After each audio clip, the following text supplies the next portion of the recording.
Hello அஸ்ஸலாமு அலைக்கும் friends. நம்ம வந்து மிளகு ரசம் எப்படி வைக்கிறது நம்ம பார்க்கலாம். 2 ஸ்பூன் மிளகு எடுத்துருக்கோம், 3 ஸ்பூன் சீரகம், 2 ஸ்பூன் மிளகு, 3 ஸ்பூன் சீரகம், ஒரு 20 பல்லு பூண்டு, சின்ன பூண்டு, அதில் 20 பல்லு எடுத்துருக்கேன் நான். பூண்டு வந்து ஒரு 10 பல்லு பூண்டு நம்ம இந்த மாதிரி தட்டி வச்சுக்கோங்க, தோலோடு எடுத்துக்கோங்க. அடுத்தது 2 சின்ன பச்சை மிளகாய் வாஷ் பண்ணி வச்சுருக்கோம் எல்லாமே. அடுத்தது வந்து 2 காஞ்ச மிளகாய் வந்து கிள்ளி வச்சுருக்கோம். அடுத்தது கொத்தமல்லி காம்பு, இது வந்து ரசத்துக்கு ஒரு நல்ல டேஸ்ட்டை கொடுக்கும், அதை நீங்கள் யூஸ் பண்ணிக்கோங்க. அடுத்தது கருவேப்பிலை, ஒரு சின்ன தக்காளி, ஒரு 5 தக்காளி ஆஃபாக நான் வாஷ் பண்ணி எல்லாத்தையும் கட் பண்ணி வச்சுருக்கோம். ஒரு சின்ன வெங்காயம், ஆஃப் வெங்காயம், கொத்தமல்லி இலை. அடுத்தது தேவையான அளவு மஞ்சத்தூள், வெந்தயம், கடுகு. புளி பார்த்திங்கன்னா ஒரு லெமன் சைஸ் புளி, அதை எடுத்து நான் வந்து ஊற வச்சு ½ அன் ஹவர் வாஷ் பண்ணி ஊற வச்சு அதை வடிகட்டி எடுத்து வச்சுருக்கேன். இப்போ வந்து இந்த எல்லாத்தையுமே வந்து நம்ம வந்து மிக்சியில் அரைக்க போகிறதில்ல, எல்லாமே உரலில் இடித்து தான் இந்த ரசத்தை நம்ம வைக்க போகிறோம். ஒரு சின்ன உரல் எடுத்துக்கோங்க, அதில் வந்து மிளகு சீரகத்தையும் அதில் போட்டுட்டு அதை நல்லா இடிச்சுக்கோங்க. ஒரு பாதி அளவு பவுடர் ஆனால் போதும், ரொம்ப நைஸாக வந்து இடிக்கணும்னு இல்லை, ஒரு பாதி அளவு பவுடர் ஆச்சுன்னா போதும் உங்களுக்கு. இப்போ பாருங்கள், பவுடர் ஆகிருக்கு ஓரளவுக்கு. அடுத்தது நம்ம வந்து ஒரு 20 பல்லு பூண்டு வச்சுருந்தோம், அந்த பூண்டையும் அதில் நம்ம போட்டுக்கலாம். அதையும் போட்டு நம்ம நல்லா ஒரு பாதி அளவு ஒன்றும் பாதியமாக நம்ம இடிச்சுப்போம். பார்த்திங்கன்னா பூண்டையும் நம்ம இடிச்சிட்டோம். இந்த அளவுக்கு இருந்தால் போதும், ரொம்ப வந்து நைஸாக இருக்கணும்னு இல்லை, இந்த அளவுக்கு இருந்தால் தான் அந்த ரசம் வந்து ஒரு நல்ல டேஸ்ட் கொடுக்கும். அடுத்தது அந்த கொத்தமல்லி காம்பு இருக்குது பார்த்திங்களா, அதை அதில் சேர்த்துக்கலாம். அதையும் வந்து நம்ம அதில் போட்டு நல்லா இடிச்சுக்கோங்க. அதுவும் வந்து ஒரு ½ அளவில் இடிஞ்சால் போதும், ரொம்ப ஃபுல்லாக நல்லா நைஸாக மையணும்னு இல்லை, ஒரு அளவுக்கு இருந்தால் போதும். இப்போ பார்த்திங்கன்னா அதையும் நம்ம இடிச்சிட்டோம். பாருங்கள், இது போதும், இந்த அளவுக்கு இருந்தால் போதும். அடுத்தது அந்த சின்ன பச்சை மிளகா 2 போட்டிருக்கேன். உங்களுக்கு காரம் அதிகமாக வேணும்னா நீங்கள் எக்ஸ்ட்ரா கூட போட்டுக்கோங்க. ஏன்னா நான் காய்ந்த மிளகாய் 2 போட்டிருக்கேன், மிளகு போட்டிருக்கோம், அதனால் வந்து காரம் வந்து நான் கம்மியாக தான் போட்டிருக்கேன். இது எல்லாத்தையும் நம்ம இடித்து ஒரு தனியாக ஒரு இடத்துல நம்ம இடித்து வச்சுக்கலாம். அடுத்தது ஒரு பாத்திரம் எடுத்து வச்சுக்கோங்க. அந்த பாத்திரத்தில் நம்ம 5 தக்காளி வச்சுருந்தோம் பார்த்திங்களா, கட் பண்ணி ஆஃபாக, அதை நல்லா ஒரு பழுத்த தக்காளி அதை போட்டுக்கோங்க.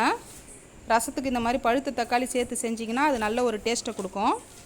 அந்த தக்காளியும் புளியும் நம்ம நல்லா பிசைஞ்சிக்கலாம். புளியை கம்மி பண்ணிவிட்டு நீங்கள் தக்காளி அதிகமாக போட்டு இந்த மாதிரி நீங்கள் ரசம் வச்சு பாருங்கள், அந்த ரசம் வந்து நல்ல ஒரு சுவையாக இருக்கும். பார்த்திங்கன்னா நல்லா கையிலே நம்ம பிசைஞ்சிட்டோம், பிசைஞ்சாச்சு. இப்போ பார்த்திங்கன்னா அந்த புளி தண்ணியை நம்ம அதில் சேர்த்துக்கலாம். நான் வந்து 1 கிளாஸ் தண்ணியில் தான் அந்த புளியை ஊற வச்சு வடிகட்டி வச்சுருந்தேன். 4 கிளாஸ் தண்ணி அதில் சேர்த்துருக்கேன். அந்த புளிப்புக்கு தகுந்த தண்ணி உங்களுக்கு எவ்வளோ தேவையோ அந்த அளவுக்கு நீங்கள் தண்ணி அதில் ஊற்றிக்கோங்க. அதில் வந்து சின்ன ஸ்பூனு 1 ஸ்பூன் நான் மஞ்சத்தூள் போட்டிருக்கேன் அதில், அதையும் சேர்த்து நம்ம நல்லா அதில் மிக்ஸ் பண்ணி பிசைஞ்சிக்கலாம். இப்போ பார்த்திங்கன்னா ஸ்டவ் ஆன் பண்ணி ஒரு சின்ன சட்டி வச்சு அதில் ஆயில் ஊற்றிருக்கோம்.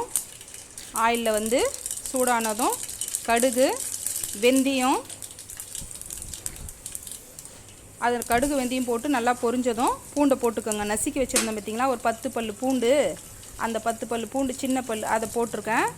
ரெண்டாவது அந்த காய்ந்த மிளகாய் இருந்தது பார்த்திங்களா, கிள்ளி வச்சுருந்தோம், அந்த காய்ந்த மிளகாய், ஒரு சின்ன வெங்காயம், அந்த வெங்காயத்தை கட் பண்ணி வச்சுருந்தோம், அதையும் நம்ம அதில் போட்டிருக்கோம்.